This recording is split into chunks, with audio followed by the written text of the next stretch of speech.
Consider the number of LEGO designers who love classic space, and the fact LEGO recently re-released and updated a discontinued classic space print, all strongly hinting that this anniversary set will be classic space related.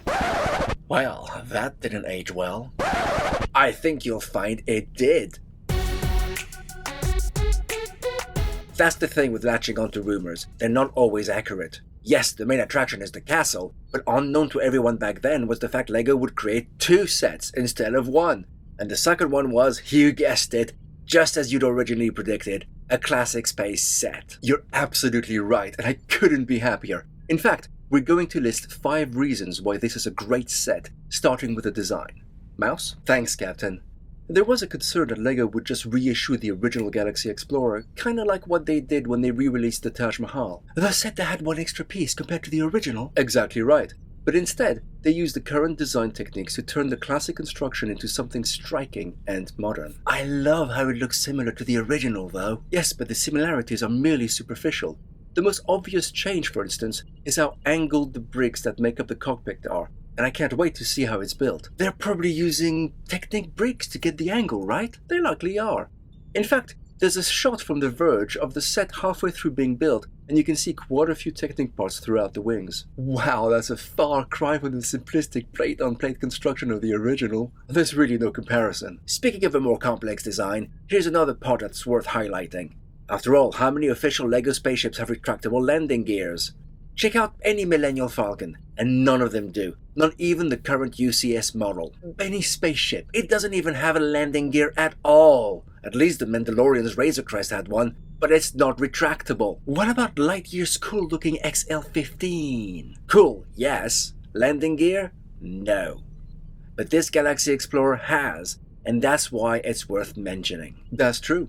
In fact, the original Galaxy Explorer had massive conical thrusters on its underside, something that had to be removed to accommodate that retractable landing gear. One thing I find hilarious are the detachable engines which can be used as personal transports. It's so insane, but it looks like a crazy fun play feature the original didn't have. Speaking of the original design, did you know it only had prints and no stickers? That was so exciting. It gave the set a feeling of high quality. Indeed. It's really disappointed that so many current sets are filled with stickers. If you need special detailing for the model, LEGO will more often than not use stickers. Very rarely do we get actual prints. But this is one of those times. This set has no stickers. None. Not a one. If that's not a reason to get excited, I don't know what is. Well, I for one am excited. On top of that, the computer screens have been modernized. Back in the 70s, top-of-the-line computers were CRTs, so LEGO used a 2x2 slope brick to represent those high-end screens. Well, we couldn't have that in 2022. So the screens are now on flat tiles, even though the design is very reminiscent to the original squares and crosses that adorn those vintage computers. Hey Captain, will you be updating your Outpost to include those new prints? If I decide to revamp the base, those prints will definitely be present, that's for sure. Actually, there's a specific one which is a fun Easter egg. It's a representation of the 928 inside Asteroids, one of the first arcade games that was released the same year the original Galaxy Explorer itself came out, 1979. Nice catch! Speaking of catches, did you know the original Galaxy Explorer was part of a trio of ships? Yes, indeed. There was the one-man spaceship, LL-918, and the space cruiser, LL-924. Well, have I got a surprise for you. The designer, Mike Psiaki, revealed that instructions will be made available online to recreate those other 2 models with the existing parts that come with the set, giving them the same modern take as this new Galaxy Explorer. So this is a secret 3-in-1 set then? Now that's exciting. Indeed. You'll be able to create a modern classic space fleet if you're so inclined. As long as you can afford to buy multiple copies of the same set. Yes, well, there's a reason why LEGO is such a successful toy company. Personally, the smallest one is the least impressive, but the middle one is a great recreation of the original 924. The only downside, though, is the fact the spaceship's number cannot be changed, so they're all 928. Could be an opportunity for someone to create custom prints. True, but custom prints are never cheap, are they?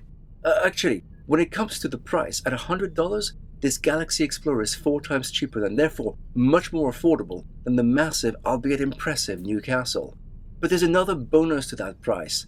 The original Galaxy Explorer cost $32 back in 1979. That doesn't sound like a lot of money. It doesn't. But if you adjust for inflation, it would have cost an equivalent of $127.43 in today's money, which means this new version is actually cheaper than the one from 1979. Wow, that was unexpected! We all know Lego's an expensive hobby, but we can now get over 1,200 pieces for less than it cost to get 338 40 years ago. So there you are. 5 reasons why this set is an amazing anniversary build. But what do you think? Let us know in the comments, and we'll speak to you next time.